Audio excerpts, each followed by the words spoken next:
Connect with them. Connect. Eyes. Go ahead, read it. Welcome to our podcast, Possibilities in Health. And this is our second episode. And today we're going to talk about the search for the truth. It's called How Did We Get Here? The Search for the Truth. Yeah. I like how this was prompted, from tell the story, like how you even started having this conversation. Well, this is the second time we've recorded the second episode because the audio went the first time. Well, there's that. We realized that it did. There was a little bit of rambling in the first one, not having a direction and focus. But I was prompted at a Systema seminar I was at in Durham a few weeks ago. And in the seminar, I was asked why I got involved in Systema. Okay. Like what was the thing that attracted me? It seems like everybody in Systema has their different stories. Some have a military background, some have contractor background, some have a health and healing background, some have other different martial arts backgrounds. So they all there's something in there that attracts them. And the piece for me was truth. Systema was true. There was something about it that when I was in a judo practice, this must have been 99, 2000, something like that. I had blown out my knee. I had the surgery, did the physical therapy, had the big titanium knee brace, and was like, okay, I'm going to go back to judo, and was coming into some throws with Martin Wheeler, and he tapped my hip and my knees buckled. And I got up and I was like, yeah, what'd you do? And he goes, I relaxed your tension. I was like, yeah, okay, try it again. And I came in again and he did something similar to that. My legs buckled and I was like, okay, I got to figure out what it is, because my whole world ideology was around judo. And that was my truth at that time. It wasn't the absolute truth. It was a truth. And would you say it gave you a framework to see the world? To see the world, yeah. So it's like I identified around my rank and how long I've been training and the pecking order in the judo club, all of that.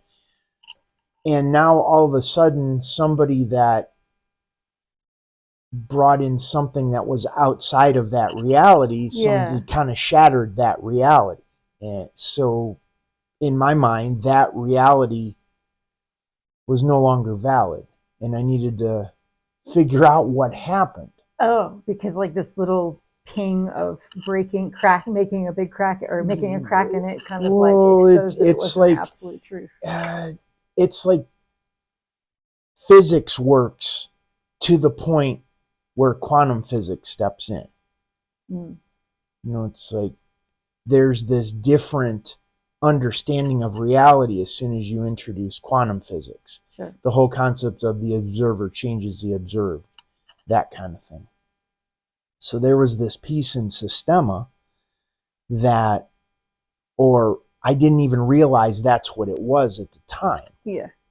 But it was like, oh, this judo thing, there were cracks in it. There was something about it that didn't hold water when it was tested in a certain way. So I started my journey in studying Systema, because there was this aspect of movement and breathing and relaxation and studying your structure, and there was a lot to it. And it was fascinating for me. It terrified me at the same time that it fascinated me. And that search for finding that truth was way more of a pull than my fear. Because judo is a throwing art. You just throw people, arm lock people, choke people, which seems kind of terrifying in its own way. Oh, totally. But then, I'd be like, I'm good. Systema had this punching and kicking aspect, which was a whole nother element of fear to explore, Mm-hmm. because it's our fears, fear of falling, fear of drowning, fear of Mm-hmm. getting hit in the face, hit in other areas of the body. They all bring up different emotions. Mm-hmm. And a lot of times people live in this padded existence that they don't know what'll happen in those different situations and scenarios. So now presented with something outside of their reality, and they're presented with something, they don't know what to do. They freeze up. Yeah. So for me, Systema was that continual path of exploring and discovering and figuring out where my fears were, where my blind spots were, and using the martial arts training as a way to study that. Mm-hmm. Mm-hmm. So that was my search for truth. Yeah. And in there's relaxing and breathing and moving, healing of the physical body, building your psyche up. There's more of a growth by understanding where your fears are, and you meet a lot of really great people in the process. So Yeah, I like that. I think, there's been many things over the course of my life that have done this, but Systema also, for me, when I started training with you, made me really acutely aware of how much I was hedging so much of my movements, even my decisions in life, based on my fears that could sometimes be justified. Sometimes they were pretty unreasonable. yeah, we all have them. Exactly. And like I said, there's been other things that have made me aware, but like it was a very different lens looking at it through Systema, because it also helps you to have a solution for that and address it, But which think I like. the title is The Search for the Truth. Right. That was kind of my piece. I know you wanted to talk about there was points in your life growing up that kind of, there were realizations in your experience in life that you had choices to make with those experiences that led you in a different path in different directions, where a lot of people would have gone down the conventional route or gone with what everyone else is doing, and you chose differently. So I think that was, if I remember correctly, in our conversation before we hit start, that's what we were going to talk about. Yeah, I mean, a big truth for me was finding homeopathy and finding the way homeopathy worked in addressing the symptoms, the specific symptoms you had, with a remedy that specifically covers them. Mm-hmm.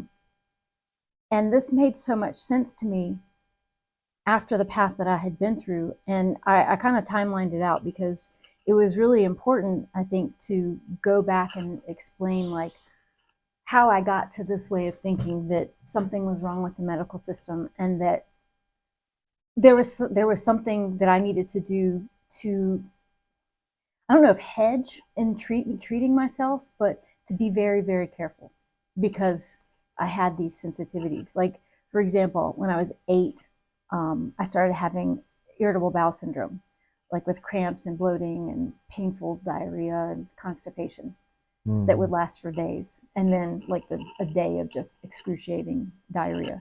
Good to know. Thanks. At 10, and some of these observations that of the things that happened, of the, what's it called, the logical side effects that I've put down here that I'm attributing to that particular incident, happened as a result of my observations later, that I was able to put it back together in the timeline when I'm like, well, when did this start and what happened at that age? And it's like, oh, okay, this is pretty obvious. And what's really important here is most people don't do this. Yes. Most people don't look at it as like this cause and effect, cause and effect, cause and effect. They kind of take it in like a little box Yeah. and go, okay, this thing, let's address this. Totally. Conventional medical model or whatever the issue is in the world today, Right. they tend not to make that connection. But well, and guess what? The thing, it wasn't vaccine at 8 when the irritable bowel started. It wasn't vaccines. It's a little too early that I started going into pre-puberty. It wasn't a big emotional shock. It was Pop-Tarts. Pop-Tarts. I kid you not. And I discovered this later in my 20s when that pattern had slowed down, and somebody had a box of Pop-Tarts. I'm like, oh my God, that reminds me of my childhood. So we made Pop-Tarts. I ate them, and the same symptoms happened. And this was when? How old were you? In my 20s, my early 20s. Got it. Okay. And I was like, are you freaking kidding me? This whole time I was reacting to Pop-Tarts because I ate them like almost every day for breakfast once they came out. Kellogg's. I know. So at 10, I had chicken pox. And I had a pretty good case of chicken pox. And my mom treated it with Tylenol and calamine lotion, for the itching. Yep. I came back to school. Like, now, granted, before that, like, I was super athletic, running, playing all the sports. And I suddenly had asthma. When I got back to school, I could not run a full lap. After chicken pox. Okay. And I'm like, what? Yeah. It took me a long time to put that one back together too. Age 12, I got 2 amalgam fillings put in, and I started having ADHD and reading comprehension issues. I was read like 10 books in a couple of months. Like, I was an avid reader, and suddenly I couldn't read anymore. Freaking crazy. And just like my whole grades, just kind of like, I went from like straight A to like AB. It like affected it globally. It was difficult. It was very difficult because you don't understand what's going on. So the emotional impact of that was huge too. Sure. 17 to 20. So between 13 and 17, I took shitloads of Aleve and ibuprofen for bad cramps. And guess what? I started having food reactions and problems with dairy and all kinds of stuff because there was incipient liver damage happening. 17 to 20 birth control pills. And I started getting extremely depressed and emotional lability. I can't think of say the word. Lability. It was libel. Labile. Whatever. It was all over the place. I think the word's labile. Roller coaster? It was a freaking emotional roller coaster. Thank you. Okay, Thank you. I feel like... Then I had college vaccines at 18. Now suddenly, I couldn't concentrate at all. I'm sitting there in college and I'm like, what is the professor saying? I cannot take all this in. I was a great student. I freaking, like, for example, I loved chemistry and physics. Like, they were my favorite subjects in school. I go to college chemistry and physics and I cannot follow a thing that's being said. And I'm falling asleep in all my classes and I'm like, I'm just completely overwhelmed. I'm a mess. And I'm like, what is happening?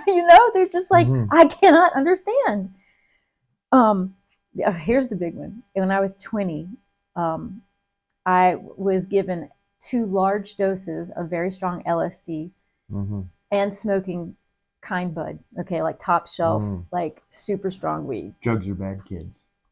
And basically should have been institutionalized after that because I was having constant hallucinations. I was hearing voices. Not only was I hearing them calling my name, but I was hearing, like, if I would see a African-American, Black person, it was like I would hear nigger. I would hear all kinds of, every single negative racial slur about a Black person that you can think of would be popping into my head. And it was as if it was a loudspeaker right beside my ear broadcasting it. It was the craziest thing. I almost lost my shit. And I couldn't stay in my body. I was like what they call astral projecting, where you're like all around the room. Your consciousness is all around the room. Your body's right here, but you're not. It would happen like without warning. And it was very scary. And this happened for a couple of years before it started calming down. And like I said, when I tell you that I should have been in an institution, I should have been. It just gets worse. The extreme depression from Depo-Provera shots, What are Depo-Provera? It's a birth control okay. shot, and suicidal thoughts, failing a semester of college, having immunosuppressive shots that cause fibromyalgia and chronic fatigue syndrome. And then developing later, a couple years after that, I wondered why I suddenly had multiple chemical sensitivity and electrical hypersensitivity and severe food allergies.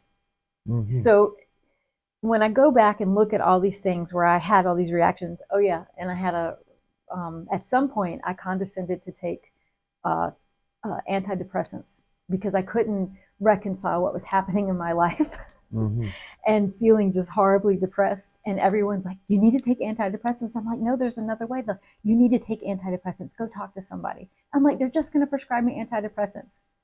And guess what? That's exactly what they did. She literally said to me, Bill, she's like, why are you here? When I'm like, I'm saying, look, I don't want antidepressants. I need to talk to somebody about it. But well, why are you here then? Because I need help. Yeah. Well, you need to be on medication.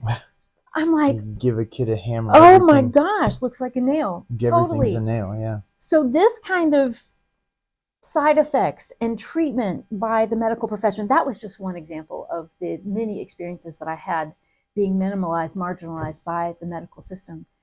I was like, there's got to be another way. Like I was bound and determined. And it took me years of searching to find homeopathy. And then when it was explained to me, like how it worked using very small doses, very specifically prescribing based on the similarity of symptoms, and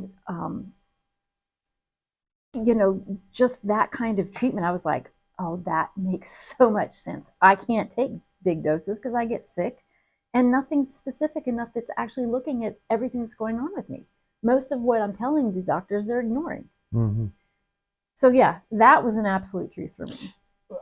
I mean, in defense of doctors, I just don't think they know. I don't think they have the skill set or the training or the knowledge or any experience in doing anything other than prescribing those things. So I think it's a system that is, doctors can be caught in that system, and some may not know better, others may know better and make choices for financial reasons as to why they continue to support that system. So without going down a conspiratorial rabbit hole, I think it's just understanding that that's that paradigm, that's that system, and going, it is. Oh, well, that's how they deal with it, but there's other options. Yeah, I actually sincerely was looking into why the medical system was so limited in its thinking, because I was like genuinely interested in trying to understand this. And I started looking at how they were trained, the almost abusive way that the subject matter, the sheer volume of things they had to memorize, and the vigorous schedule was put into them. And it was like a mind control operation. And don't go there. But what I'm saying, it's kind of set up because they do that rigorous training and they go so much into debt as a result of being able to go through school. Now they don't have a choice. They're kind of in that mill to be able to pay off the debt in the system that they got into. Well, and that's not why we're talking about today. We're talking about truth. Understanding that's a whole other conversation. Right. We should talk about that sometime, because I have a lot to say about it. But so when you get to that place with all of these things and seeing that there is this trend with the foods that you eat and the drugs, prescription or otherwise, that you experienced, it kind of created this cascade of issues that you've been working with. Yes. And you are one of the, if we look at all of society, you're a very small segment of society that is aware and have made the connections with what the symptoms you're experiencing and what you connected the dots between those two things. Cause and effect, yeah. Homeopathy was a tool that helped you begin to right the ship, so to speak, from all of those different things. And you know, the other thing that I find that homeopathy was a huge blessing for me was how to go back and look for the causes and effects. The ability to think more logically and to take away well, I think it's this, instead of, well, what are we actually looking at? Like, what are the symptoms and what's the timeline? And to look at it in a phenomenological way versus like an interpretive way or like a prescribed way. So it gave me a philosophy to go by versus a technique. And we've talked about this too. No, principles. Principles as opposed to techniques. Yes, that goes back to like judo. Judo is technique based. Systema is principle based. Yes. Yes. Or orthobionomy is, which you should talk about that too. Yes. Yeah, there's that from a bodywork perspective. You have massage techniques where orthobionomy was more of is principle based. And you can apply the principles in any situation or any scenario because you understand the principles behind it. So I think that's probably why we get along, because we both understand things from principle based, not through the technique. Well, it just works in this situation or scenario. So yeah, and the personal benefits that we've both gotten from all three of these methods that we're talking about. But I think that's truth. If you look at something that's principle based, homeopathy, systema, orthobionomy, osteopathic healing, in nature, it is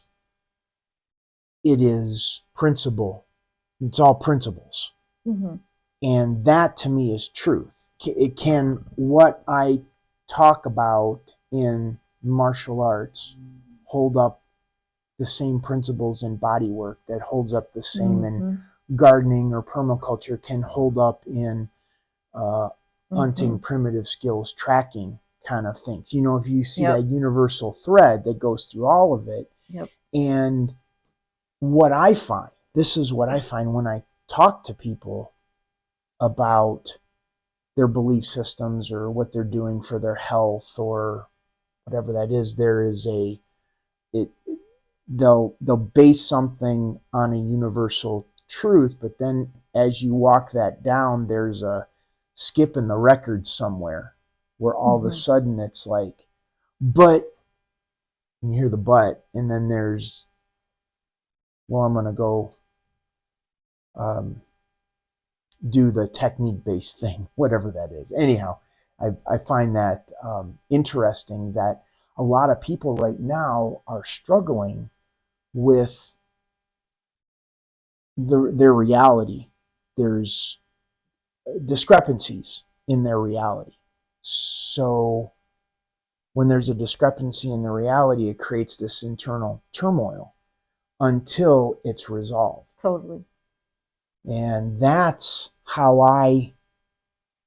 my search for truth was always like, well, where is that discrepancy? What is that piece that doesn't quite fit? And it might not fit where we think it is. It might fit over on the other side of the puzzle. And there's other ones that we could talk about in a future podcast because this is a great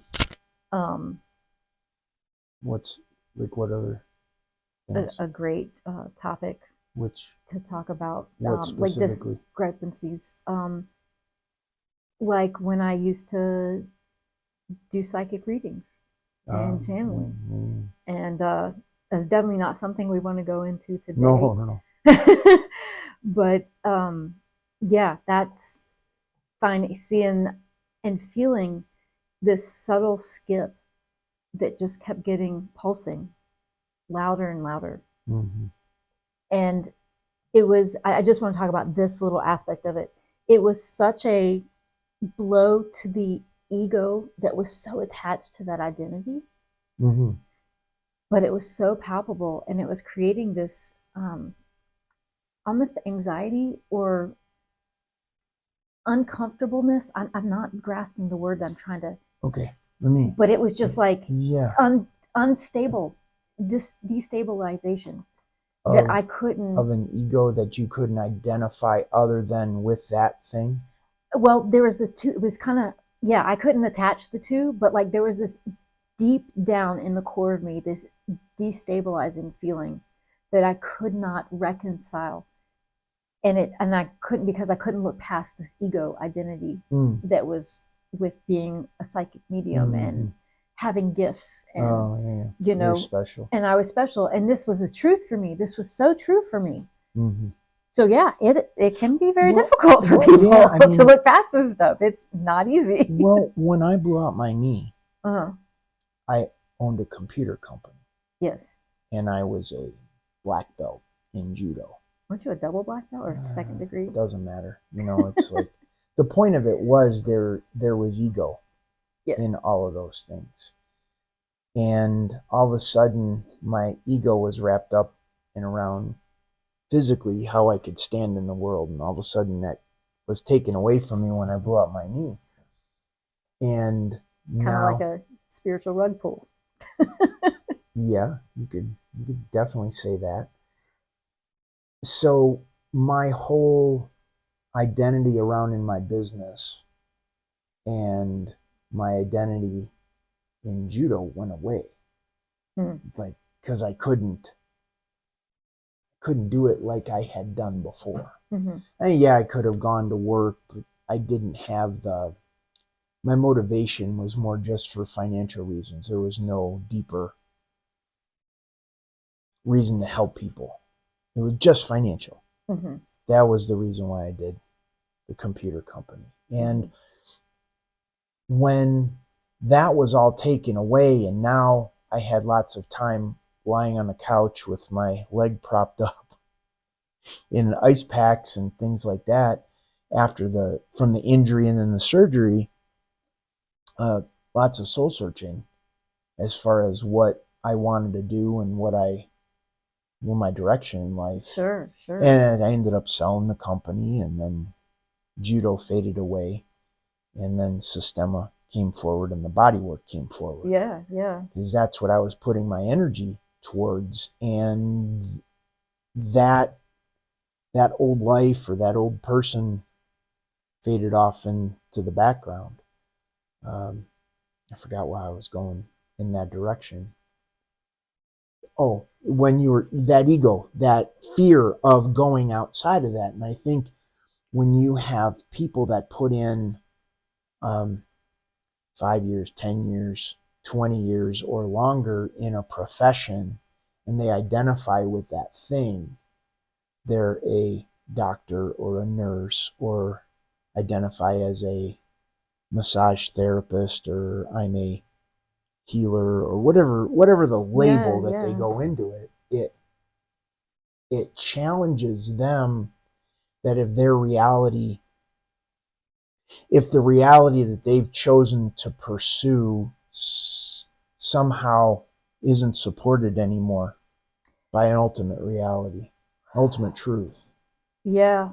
And that's real difficult thing. You look at across the board, bankers, insurance agents, people's ability to let go of who they think they are in lieu of something maybe better or more aligned with who they are, who they truly are. Yeah. So, and that's a difficult thing to do. I know I struggled. I had a number of conversations when I was thinking of selling my business. Right. With other business professionals that I knew in the Louisville area, and thinking about what would that look like if I tried to get a job and I had a gap in my resume. Oh, wow. Things like, would I be hireable? Sure. Would a business want to hire me? What would that look like if I took off 6 months, a year, a couple of years, and then try to re-enter the workforce in business somehow. And the reality was it never happened. Yeah. So I want to come back to the destabilization of when your identity gets shaken, yeah. because, you know, from the time I was pretty young, like 5, 6, 7 years old, I wanted to, like, my favorite thing to do was to make potions and like heal people, heal the sick. Okay. Mm-hmm. And, you know, well, who does that? A doctor. You know, that in my limited worldview and in my parents' very conventional medical way of thinking or conventional lifestyle way of thinking, it was a doctor. Mm-hmm. And so I wanted to be a doctor for a really long time, and that was always lingering. And then when I get to my, I don't know, sometime between 12 and 14 and start learning about all the schooling, like the reality of what it takes to be a doctor, and knowing that like this is after those amalgam fillings and that my cognitive abilities declining, I can't do the things that I used to be like a freaking whiz at before. And I'm like, I don't think I can do it. So then I'm like, okay, I'll go to pharmacy school. Well, it wasn't that much different, you know, and because I loved making medicines and distributing medicines, I'm like, oh, this will be great. So there was a huge shakeup for me, you know, in my teens. I'm like, well, what am I going to do if I can't do this thing that I really want to do? Like, I'm not a good enough artist. I was decent. I'm not a good enough musician. You know, like I've been playing violin since I was 9. I'm not good enough, you know, to make a living at that.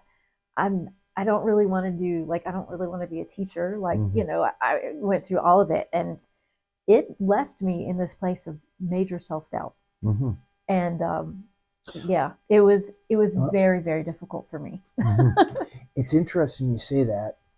There's a couple things that I want to say. One is, as you were going through your timeline when you were young, I don't think I've ever done that, consciously done that. Yeah.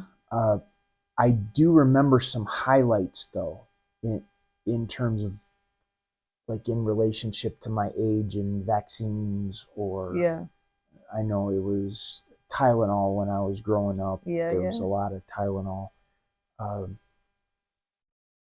And there was an experience I had when I was a teenager where I had really severe back pain and headaches. So back pain, headaches, and there was it was like a big knotted ball of yarn that I was trying to sort through. And it turned out there was a bunch of other things, which includes food sensitivities, like I was getting migraines from foods that I was eating. I needed glasses, my occiput was out, so there was a chiropractic adjustment that I needed, and there was orthotics. There was like a big laundry list of things, and it got me to a place where I didn't have these debilitating headaches anymore. One of the things that they gave me was like a painkiller, and this is a teenager, you know, I'm in high school, like right, sophomore, junior in high school, and I was taking these painkillers, and they would chew up my stomach. You know, it didn't feel good, and you'd get a little bit of relief, and there was a little bit of disassociation as far as that goes, but it didn't address the pain.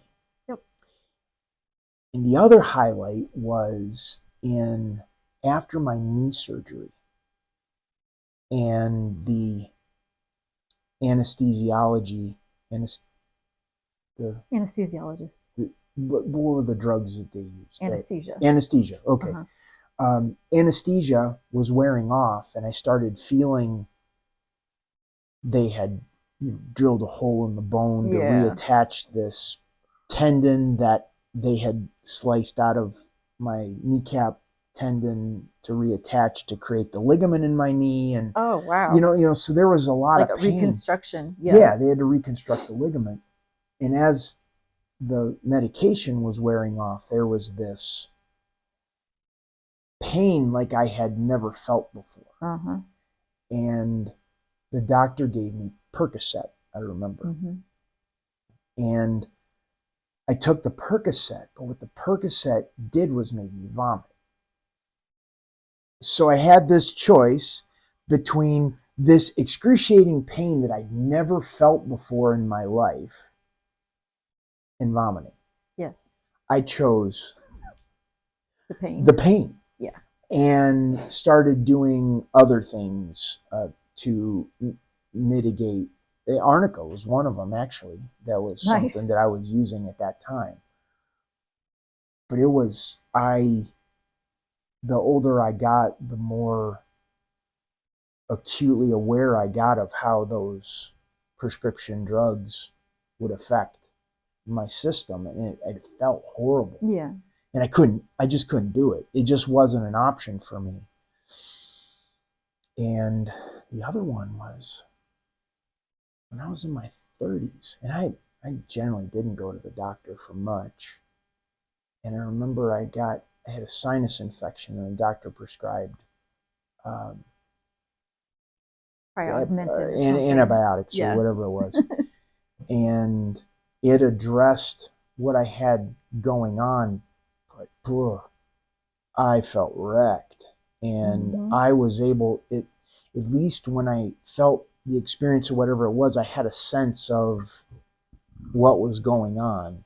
When I had the antibiotics, it just, everything got thrown out of whack. So I think the biggest point that I want to like bring home and like kind of concluding here is that there are so many, there's other ways and there's other methods. There are those subtle things that we need to pay attention to when we get those little hints that something's off. It's because it is. Yeah.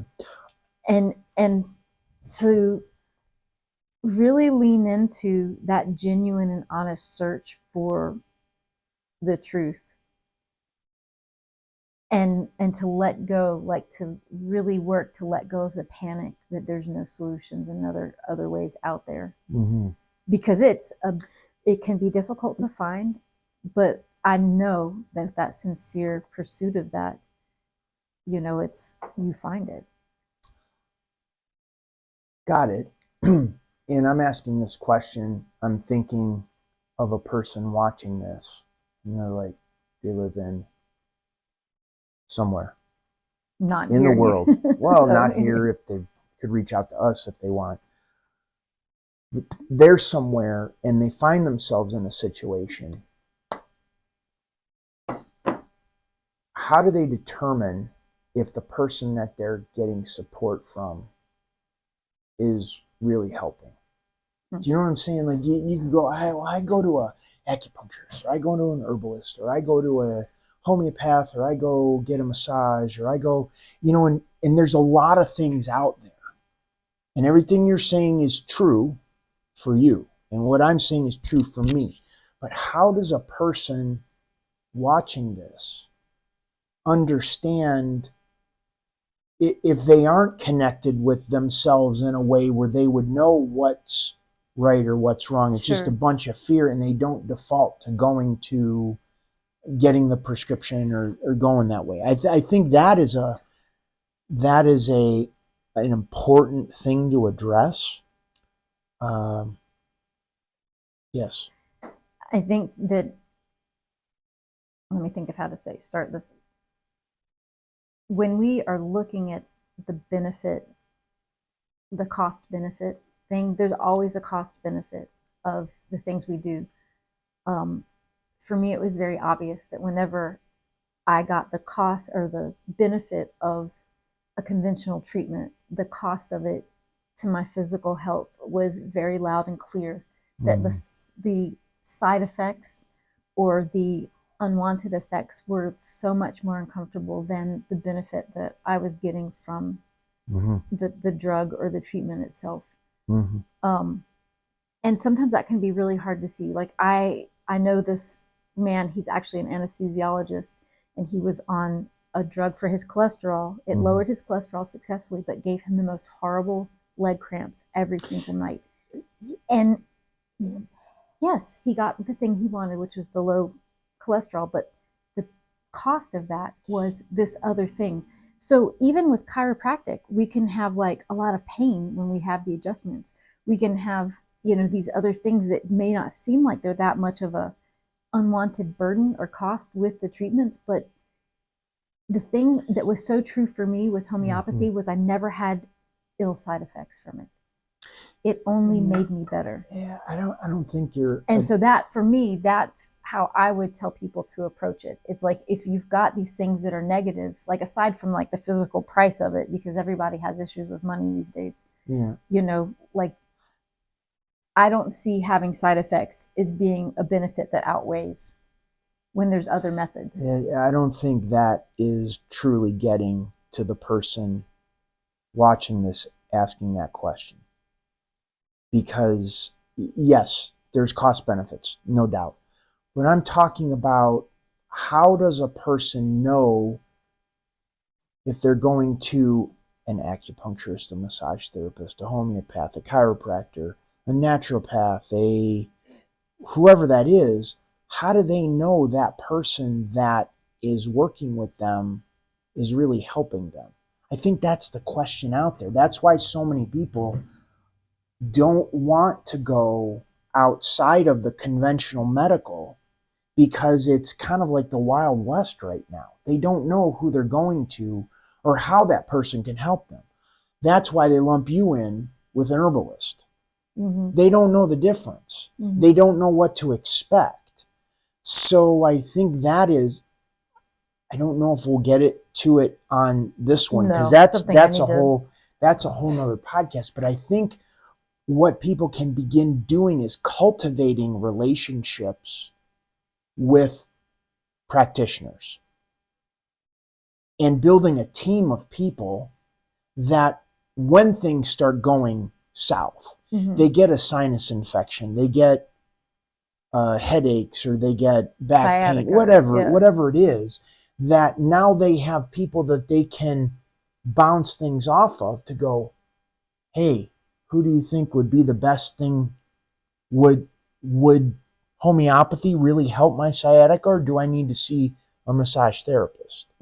Will a chiropractor help with my cramps, or do I need to see an herbalist? Do you know what I'm saying? Like, develop those relationships. And I think that's what it happens in the medical, where the doctors don't even have time to develop that relationship with their patients.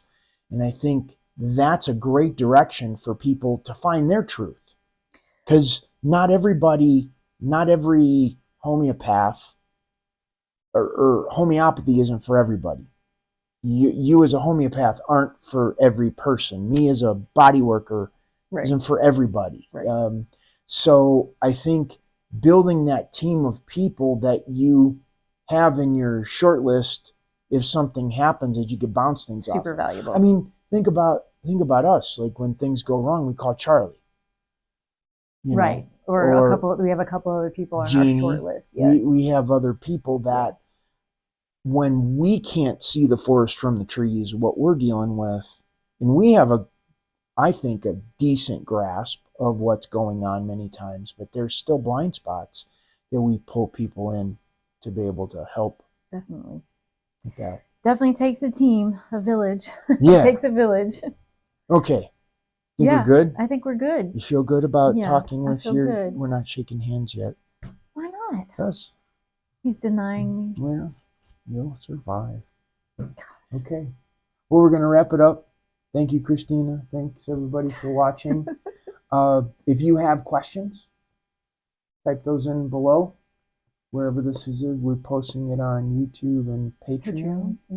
So if you have questions, and you can go to our channel, Sovereignty Lab, on YouTube and Patreon. Yes. Patreon, it's called Possibilities in Health. Yes. And then we have our website, sovereigntylab.com, and it's the same channel on YouTube. You're setting all these things up. You need to know these things. I know. You don't want me setting it up. Okay, we're done. Are we done? Yeah, thanks. Now do I get my handshake? Yeah, you get your handshake. see you next time.